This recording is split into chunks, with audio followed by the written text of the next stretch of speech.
He walked off the pitch in Texas, wiped his eyes, and didn't try to hide it. 41 years old, 6 World Cups, 0 trophies, and he just told the world it was over. On July 6th, in Arlington, Texas, Portugal's World Cup ended the way nobody wanted it to. 1-0 to Spain. A stoppage time winner from a substitute nobody outside Spain had heavily talked about all tournament, Mikel Merino. Portugal had chances. Ronaldo himself nearly scored twice, but it wasn't enough. And when the final whistle blew, the cameras didn't need to search for the story. Cristiano Ronaldo stood on the pitch, hand over his eyes for a moment, and then applauded the fans anyway. This was his 6th World Cup. 20 years of showing up for his country on the biggest stage in sport. And for the first time, he said it out loud. This one was the last. He didn't dodge the moment. Speaking through an interpreter, Ronaldo said it plainly.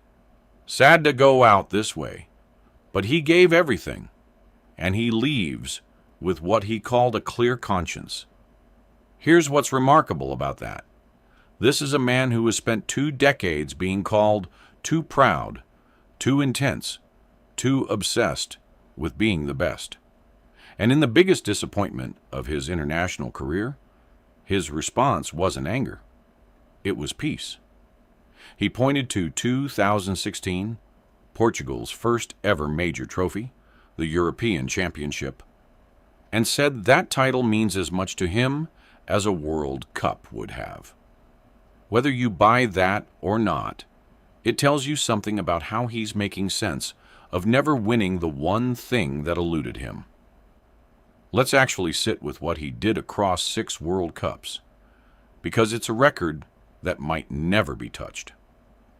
233 international appearances, the most of any player in history. 146 international goals, also the most ever. He's the only man to score in 6 straight World Cups.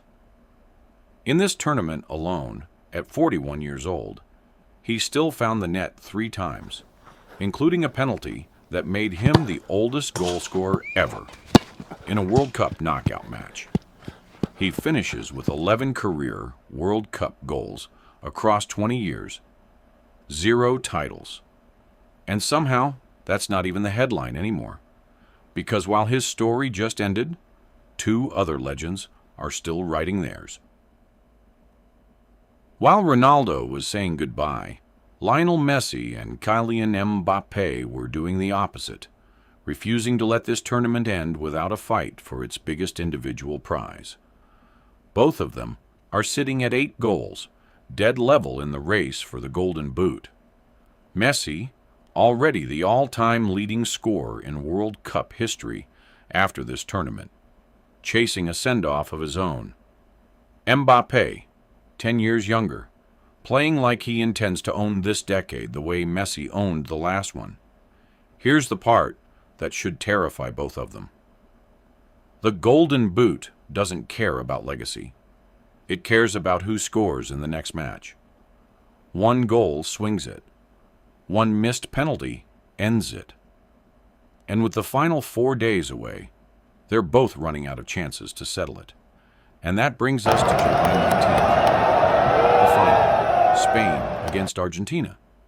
Spain, the team that just ended Ronaldo's international career, walking into the final as one of the form teams of the tournament. Argentina, the defending champions, with Messi still leading them, still searching for a moment to match 2022. Think about the symmetry here for a second. The same Spain side that closed the book on one of the greatest careers in football history is now 90 minutes away from being the team that either hands Messi the send-off he wants or denies it completely. Whatever happens on the 19th, this World Cup will be remembered as the tournament where an era ended and a rivalry for the next one got written in real time. Ronaldo's World Cup story is finished.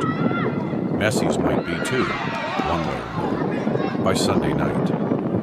And Mbappe's is just getting started.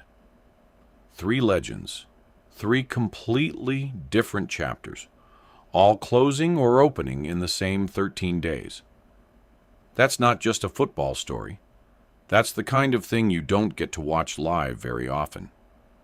Drop in the comments who you think finishes on top of that golden boot race. I'll have the full final recap up within an hour of the last whistle. Subscribe now so you're not scrolling for the recap later. It'll already be in your feed, or